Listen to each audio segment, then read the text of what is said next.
tahiyatul musalla. Jangan ya. Tetap sengaja aku tahiyatul masjid.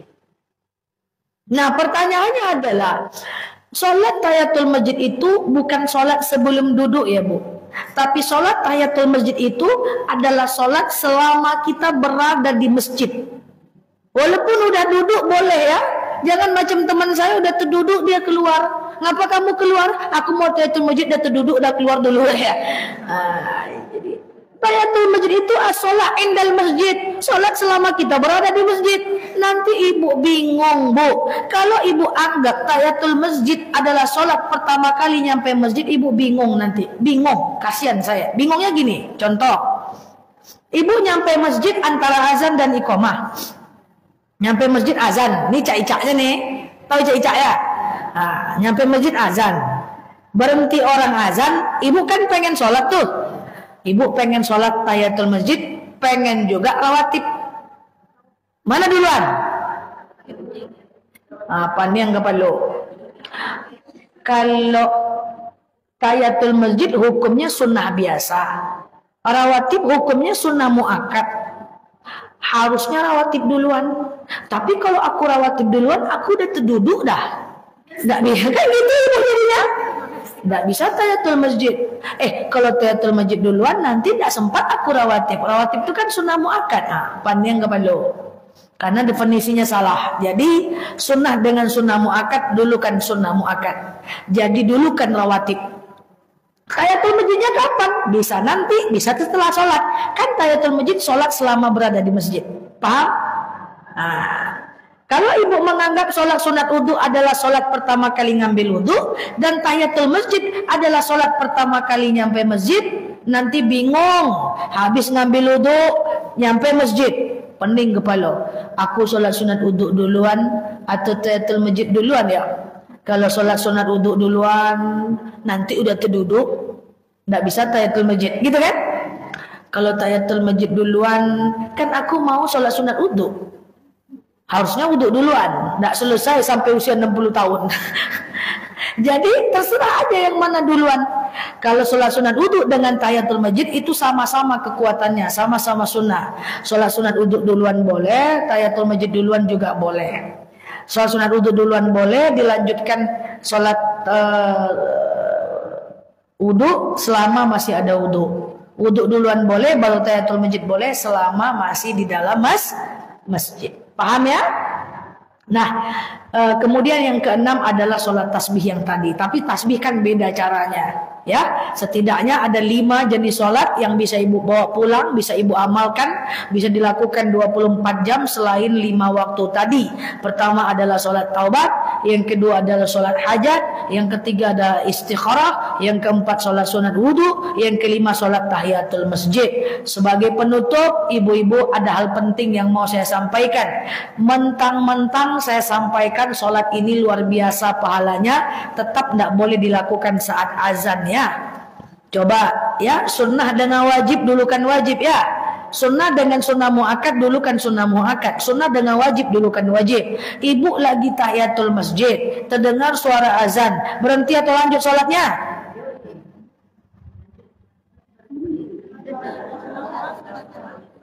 Ibu lagi tahiyatul masjid, terdengar suara azan, berhenti atau lanjut sholatnya?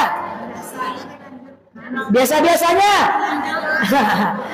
Jadi maka jawabannya adalah kalau ibu lagi tahiyatul masjid baru 1 rakaat terdengar suara azan, maka berhenti.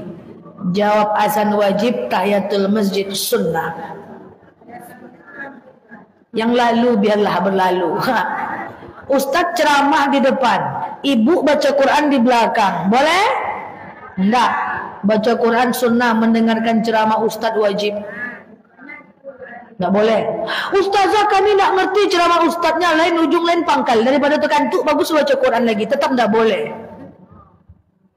Anggu-anggu aja lah dengar ustadz itu enggak apa-apa. Jangan-jangan saat menganggu dapat hidayah, kan atau kita.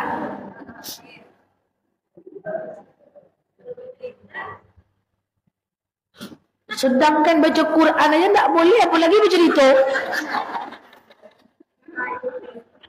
Lagi azan, Baca Quran aja tidak boleh, sholat aja tidak boleh saat azan, apalagi cerita.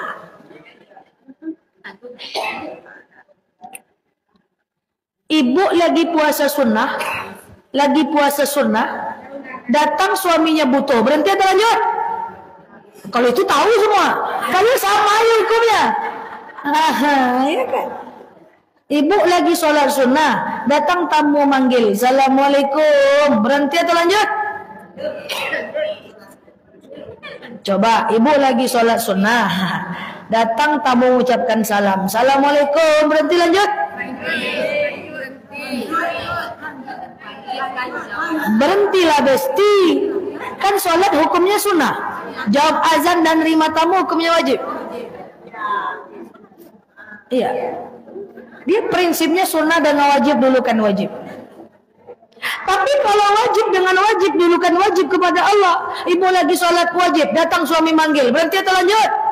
Lanjut. Ibu lagi puasa ganti, datang suaminya butuh, berhenti atau lanjut? Lanjut. Dipaksa juga ajak berkelahi, dipaksa lagi kabur, maghrib nanti datang lagi. Ya. Karena kalau ibu batalkan tuh puasa ganti karena berhubungan badan, atau membatalkan puasa Ramadan karena berhubungan badan, itu kena denda puasa 60 hari loh berturut-turut. Jadi kalau ustadznya ceramah tidak boleh baca Quran.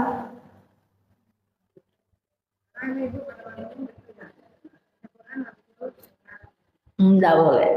Zikir juga nggak boleh. Dengerin aja ustadznya. Makanya saat ada jemaah yang sedang saya ceramah, saya baru nyampe masjid, terus dia tahiyatul masjid, saya udah mau naik mimbar, itu biasanya saya bilang, kita tunggu ibu tuh tahiyatul masjid. Kenapa? Karena nanti dia jadi berdosa karena kita. Makanya gini, tidak usah khawatir bu, majelis taklim itu top 1, pahala top 1 tuh majelis taklim. Makanya saya tidak pernah tinggalkan majelis ilmu. Majelis taklim itu top 1 loh pahalanya.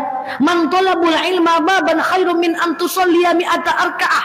Siapa yang menuntut ilmu satu pembahasan sama dengan sholat 100 rakaat. Nah, dipertahankan belakang itu masjid itu 2 rakaat. Padahal dengarkan ya ustaz tuh angguk-angguk sikit. Sama dengan sholat 100 rakaat. Bu, ibu datang ke majelis taklim, paham atau nggak paham ibu? Ibu tetap kok dapat manfaatnya. Doa ibu dikabulkan, ya, dapat pahala silaturahmi. Luar biasa loh. Ya, makanya enak betul jadi jamaah nih. Ibu ini kan tak payah kan, nggak perlu seperti kami. Kami para ustadz dan ustazah ini mesti baca tiap hari. Bu, kitabnya harus kitab asli, kitab terjemahan, nanti salah paham, salah yang kami ajarkan berdosa kami. Ya, kami harus baca tiap hari 2 jam, 3 jam. Ya, mesti datang ke masjid. Kalau ibu kan enggak. Tinggal jalan sikit, duduk diam, dengarkan ustaz, angguk-angguk sikit. Angguk sikit. Ada apa pahala? Kalau ditanya sama kawannya mau kemana, apa yang mengangguk dulu, dapat pahala, kan ringan kan, pahalanya gede lagi datang dalam majelis taklim, dijawab doa kita, dipanjangkan umur kita, sama dengan sholat 100 rakaat, ya doa kita mustajab. Nah ini yang saya maksud ya. Jadi ibu-ibu yang saya sayangi karena Allah, walaupun sholat sunnah tadi itu besar pahalanya, tetap jangan melangkahi yang wajib ya. Saat azan jangan sholat ya. Saat suami manggil berhenti sholatnya. Dibawa pula nanti sholat sunat taubat, sholat tasbih, suami manggil dicuekin, tidak boleh, berdosa kita.